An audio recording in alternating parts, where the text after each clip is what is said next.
In the early 18th century, Britain had her eye on our forests. She was at war with France and needed the timber to maintain her naval fleet. Napoleon had cut off Britain's supply of timber from the Baltic, and the virgin red and white pine stands of eastern Ontario became a strategic resource in support of the war effort. In the 1800s, we have the Napoleonic War, and Britain is cut off from a supply of timber, especially softwoods from the Baltic, and she turns to Canada, particularly up in the Ottawa Valley. She'd gone to the U.S. before the Revolution to get masts for the Navy, and she came to New Brunswick and even up into Ontario for masts for the ships. And this was the beginning, really, of the timber industry in particularly Ontario and eastern Canada generally. At the same time, land clearance for settlement was actively promoted by successive colonial governments. Generous incentives were provided to entice immigrants to this region.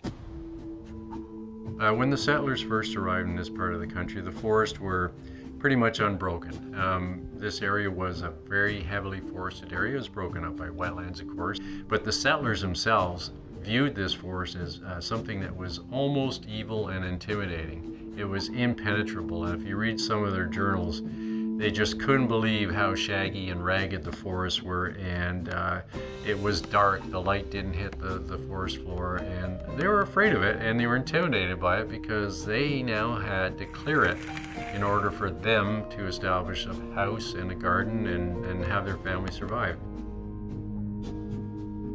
For the first European settlers, the forest represented an obstacle that needed to be overcome.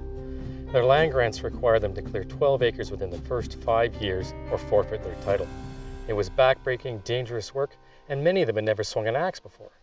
The forest would have been massive. Elms would have been huge, towering, maybe probably over 150 to 200 centimeters in diameter. White pines were also of that size.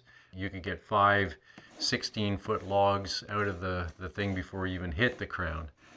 That's incredible, the size of the trees that they had back then. And yet it was just manpower and horsepower that was available to take those trees down.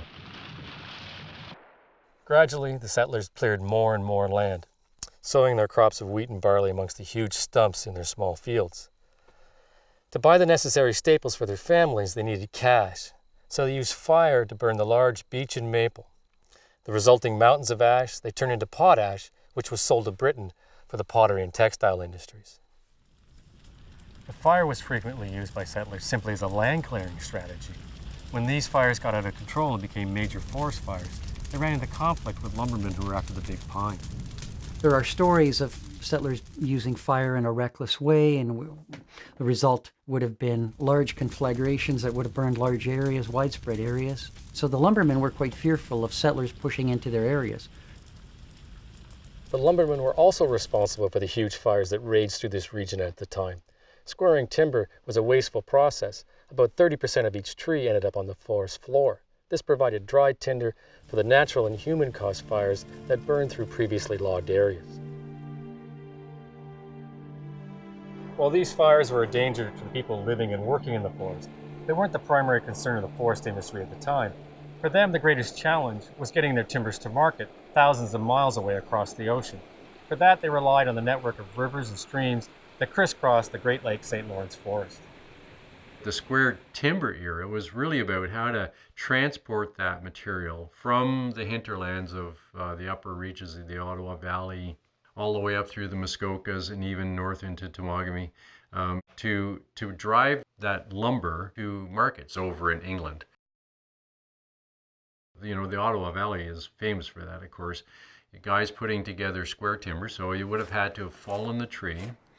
You would have had to have squared that timber in the woods using hand tools to exact specifications. And I don't know how they did it, but they made nice squared cants of white pine, dragging that out and then getting it to a lake, driving it down to where they could put it together as a raft on the Ottawa River, and then shooting the rapids of the Ottawa River at the time right past Parliament buildings, all the way to Montreal and even on to Quebec City, where they finally loaded that material onto boats and then it was shipped over to Europe.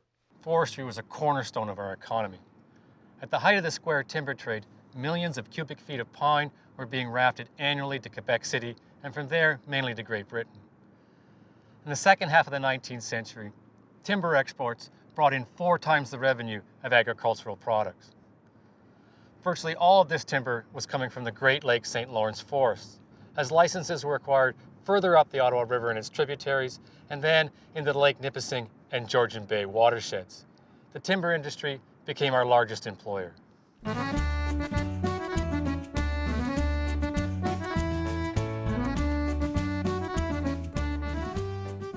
The logging industry really drove the early economy of Canada.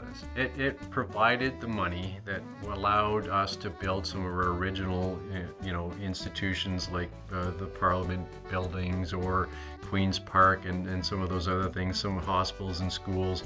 That came from revenue that was derived from logging.